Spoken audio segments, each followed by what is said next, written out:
This is just one more avenue that traffickers can use to make money. McLennan County Detective Joseph Scaramucci has been investigating sex trafficking for more than a decade. But in recent months, much of his focus has turned to social media giant OnlyFans. It's a subscription-based site. You pick and choose who you want to see and pay accordingly for each account you want to access. When we looked at specific cases targeting human trafficking, there was very obvious signs of people that were under third-party control. Pornographic images that look consensual.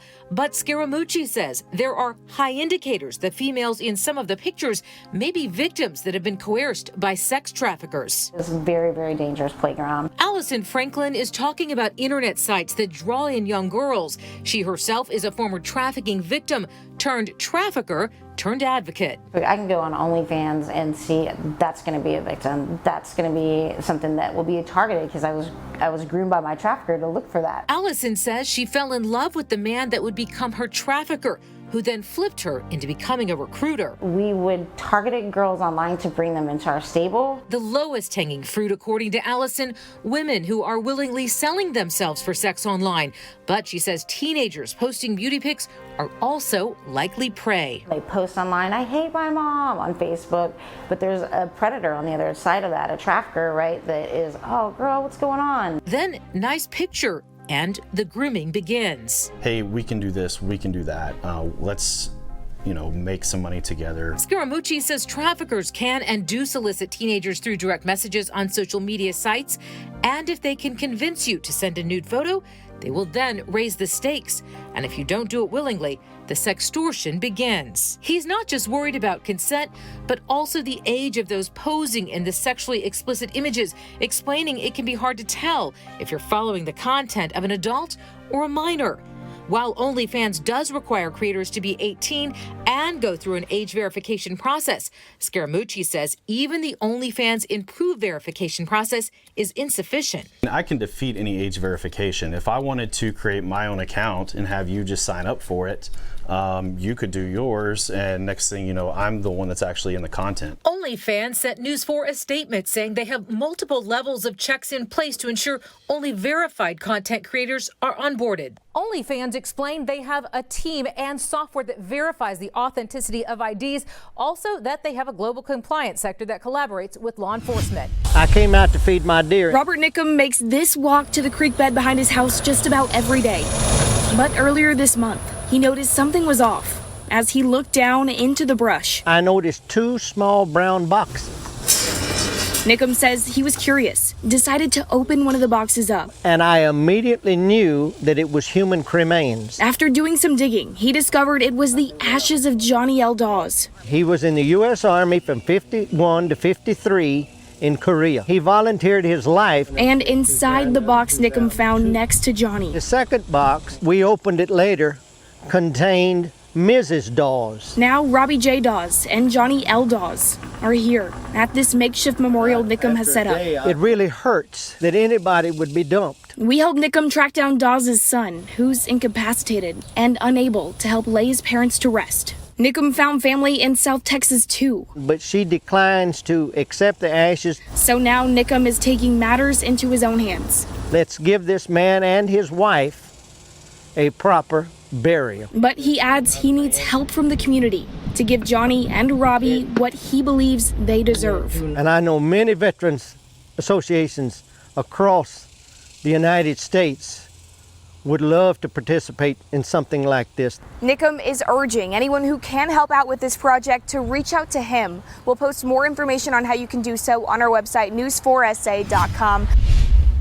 Local Representative Philip Cortez, the first to come back to Texas of the nearly 60 Democrats in Washington, but doing so without ever telling his Democratic colleagues. But today we talked with him about why he made the choice to leave, and here's what he had to say.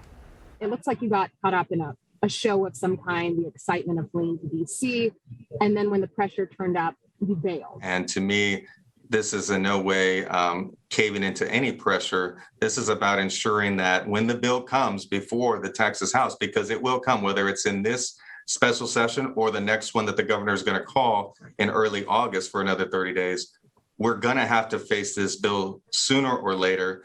It's best that we can fix it as best as we can now that we have a seat at the negotiating table, at the compromise table. You may recall Governor Greg Abbott pledging to arrest Democrats who fled to D.C. upon their return to the state. We asked Representative Cortez if this was still a concern. He tells us no, and that he has been formally checked back into the House as of today, and he is not under threat of arrest. Several Texas Senate Democrats also returned to the state today after supporting those House Democrats in the nation's capital. And they say they want to keep the spotlight on SB 1. It's the election bill that they believe restricts voting rights. A total of 9 Senate Democrats left the state, just one person short of breaking quorum. So Senate Republicans were still able to take to the floor to pass the bill. Senate Democrats who left for D.C. praising their colleagues who stayed to fight SB 1 on the floor and say they're committed to continuing the fight. You feel you missed an opportunity to speak out against the election bill on the floor on behalf of your constituents? I think there is more momentum, certainly more light on the subject than there's ever been before, so I think it was successful. The Texas Senate Democrats are ready to bring the fight right here. Texas Lieutenant Governor Dan Patrick taking to the mic to send a message to those House Democrats still holding out in Washington.